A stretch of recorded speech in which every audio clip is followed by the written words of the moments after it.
بسم اللہ الرحمن الرحیم۔ السلام علیکم ڈیئر اسٹوڈنٹ، ہم کر رہے ہیں کلاس 8 ہسٹری تاریخ چیپٹر نمبر 1 برصغیر میں انگریزوں کی آمد۔ پہلے ہم نے شارٹ کوشچن کیے تھے، آج ہم لانگ کوشچن کریں گے۔ 5 کوشچن ہیں، اس کے ہم تفصیلی جواب کریں گے بک سے۔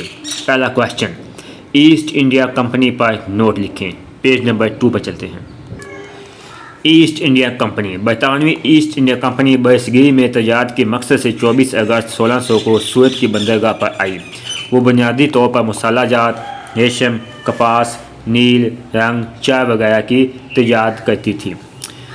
1600 عیسوی میں برطانوی تاجروں نے ملکہ انگلستان سے شاہی اجازت حاصل کرنے کے بعد تجارت کے مقصد سے ایسٹ انڈیا کمپنی قائم کی تھی۔ ایسٹ انڈیا کمپنی کا قیام تجارت کے مقصد سے ہوا تھا، لیکن یہ برصغیر کی سیاست میں ملوث ہو گئی۔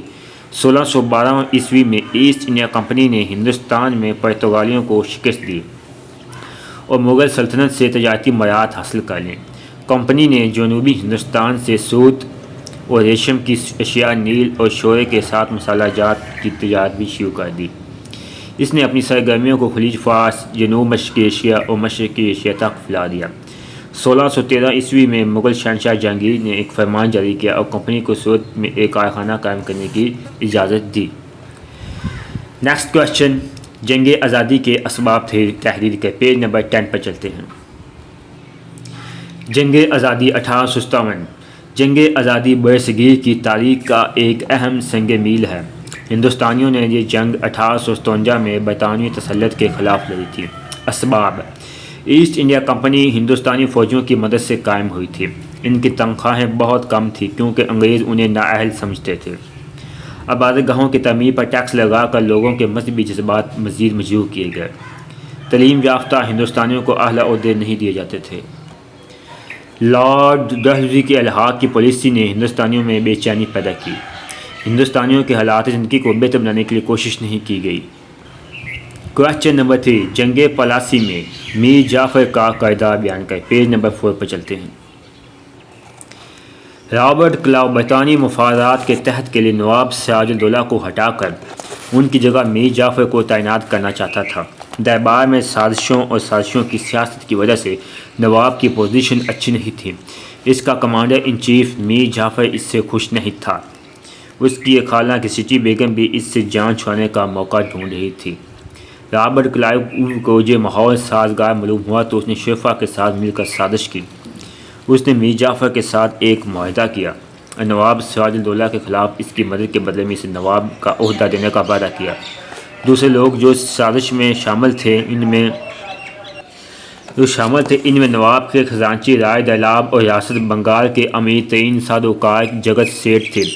اومی چندر وہ شخص تھا جس نے اس معاہدے کو توڑنے کا ارادہ کیا، لیکن بدلے میں میر جعفر نے اسے 172 لاکھ روپے دینے اور رابرٹ کلائیو کی مدد کا وعدہ کیا۔ ان تمام انتظامات کے بعد رابرٹ کلائیو نے نواب سراج الدولہ کو ایک خط بھیجا جس میں فرانسیسیوں کو پناہ دے کر معاہدہ علی نگر کی شرائط کی خلاف ورزی کا الزام لگایا۔ اس نے مرشد آباد پر چڑھائی کرنے کا بھی اعلان کیا جو کہ ریاست بنگال کا دارالحکومت تھا۔ 14 جون 1757 کو جنگ کا اعلان کیا گیا۔ نواب کو بھی اس سازش کا علم ہو چکا تھا، چنانچہ اس نے میر جعفر کے محل پر حملہ کر دیا اور میدان جنگ میں انگریز کیمپ میں شامل نہ ہونے کا عہد حاصل کیا۔ اس کے بعد اس نے فوج کو پلاسی کی طرف بڑھنے کا حکم دیا اور 21 جون 1757 کو وہاں پہنچا۔ انگریز بھی 32,000 سپاہیوں کے ساتھ پلاسی پہنچے تاکہ 50 لاکھ سپاہیوں پر مشتمل نواب کی بڑی فوج کا مقابلہ کر سکیں۔ میر جعفر جو 16,000 جوانوں کی کمانڈ کر رہا تھا 50,000 مرکزی فوج سے مکمل طور پر الگ رہا۔ فرانسیسیوں نے بھی توپ خانوں کا ایک چھوٹا دستہ بھیج دیا، لیکن فرانسیسی توپ خانہ انگریز توپ خانے کے سامنے بیکار ثابت ہوا۔ ان تمام نامساز حالات کے باوجود نواب نے بہادری سے مقابلہ کیا اور وہ آہستہ آہستہ فتح کی طرف بڑھ رہے تھے کہ میر میدان کی ناگہانی موت نے حالات کو پلٹ دیا، جن کی مہم کے لیے مہلک ثابت ہوئی۔ میر جعفر بھی اپنے کیمپ سے نکل گیا۔ اس پر سراج الدولہ نے رائے دلاب کے مشورے پر عمل کرتے ہوئے مرشد آباد کی طرف پسپائی اختیار کی۔ اس راستے میں میر جعفر کے بیٹے میرن نے پکڑ لیا اور قتل کر دیا۔ اس کے بعد رابرٹ کلائیو نے میر جعفر کو بنگال کا تخت پیش کر دیا۔ اس نے 50 لاکھ روپے ادا کر کے کمپنی کو خوش کر دیا اور 24 پر گنے اس کے جواب حوالے کر دیے۔ اس جنگ نے بنگال میں اقتدار کے لیے فرانسیسی امیدوں پر پانی پھیر دیا۔ ہندوستان میں برطانوی راج کے آغاز کی جو جنگ پلاسی لڑی گئی اس نے 200 سال کے لیے برطانوی اقتدار کو ہندوستان میں مضبوط کر دیا۔ اصول الحاق کا نظریہ اور اس کے اثرات لکھیں۔ پیج نمبر 9 پر چلتے ہیں۔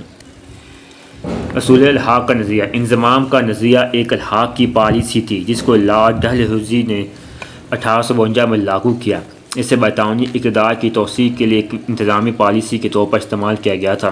اس نظریے کے مطابق کمپنی کے بالواسطہ یا بلا واسطہ ایک جاگیری طور پر کنٹرول کے تحت کسی بھی شاہی ریاست کا کوئی قانونی مدواس نہ ہونے کی صورت میں کمپنی کے ساتھ الحاق کر لیا جائے گا۔